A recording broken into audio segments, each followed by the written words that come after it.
ಈ ಕ್ಷೇತ್ರಕ್ಕೆ ದಕ್ಷಿಣ ಶೇಷಾದ್ರಿ ಅಂತ ಹೆಸರು. ಶೇಷಾದ್ರಿ, ಕನಕಾದ್ರಿ, ವೆಂಕಟಾದ್ರಿ, ವ್ಯಾಘ್ರಾದ್ರಿ ಅಂತ ಚತುರ್ಯುಗ ಮೂರ್ತಿ. 4 ಯುಗಗಳಲ್ಲಿ 4 ಹೆಸರಲ್ಲಿ ಪೂಜೆ ಮಾಡಿಸ್ಕೊಂಬಂದಿರೋ ದೇವರು.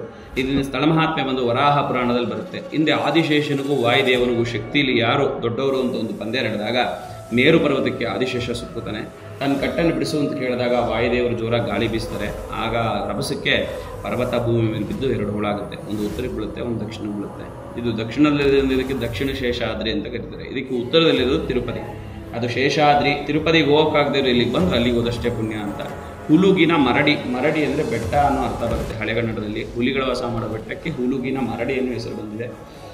ಹಿಂದೆ ಹುಲಿಗಳು ಜಾಸ್ತಿ ಇದ್ದಿದ್ದರಿಂದ ಹುಲುಗಿನ ಮರಡಿ ಅನ್ನೋ ಹೆಸರು ಬಂತು. ಈಗ ಕಾಲಕ್ರಮೇಣ ಹುಲುಗಿನ ಮರಡಿ ಹೇಳ್ತಾ ಹುಲುಗಿನ ಮುರುಡಿ ಆಗಿದೆ. ಈ ದೇವ್ರನ್ನ ಇಲ್ಲಿ ಪ್ರತಿಷ್ಠೆ ಮಾಡಿರೋದು ಮಾಂಡವ ಋಷಿಗಳು. ವ್ಯಾಘ್ರ ಅನ್ನೋ ಹಸುರನ್ನ ಸಂಹಾರ ಮಾಡಿದ್ದಕ್ಕೆ ಈ ದೇವ್ರನ್ನ ವ್ಯಾಘ್ರಾಧೀಶ ಅಂತಲೂ ಕರೀತಾರೆ. ಈ ಬೆಟ್ಟನ ವ್ಯಾಘ್ರಾಚಲ ಅಂತಲೂ ಕರೀತಾರೆ. ಈ ದೇವಸ್ಥಾನ ನಮ್ಮವಂಶ ಪೂಜೆಗೆ ಸಿಕ್ಕಿ 800 ವರ್ಷಗಳಾಗಿದೆ. ದೇವಸ್ಥಾನ ಕಟ್ಟಡಕ್ಕೆ 500 ವರ್ಷದ ಇತಿಹಾಸ ಇದೆ. 1498ರಲ್ಲಿ ದಾಸಕೇಶವ ಶೆಟ್ಟಿ ಅಂತ ತೆರಕನಾಂಬಿ ಸಾಹುಕಾರ ದೇವಸ್ಥಾನನ ಜೀರ್ಣೋದ್ಧಾರ ಮಾಡೋದ್ರಂತೆ. ಮಕರ ಸಂಕ್ರಾಂತಿ ದಿನ ದೊಡ್ಡ ರಥೋತ್ಸವ, ಮೊದಲನೇ ಶ್ರಾವಣ ಶನಿವಾರ ಚಿಕ್ಕ ರಥೋತ್ಸವ ನಡೆಯುತ್ತೆ. ಇದು ಇಲ್ಲಿನ ಸ್ಥಳ.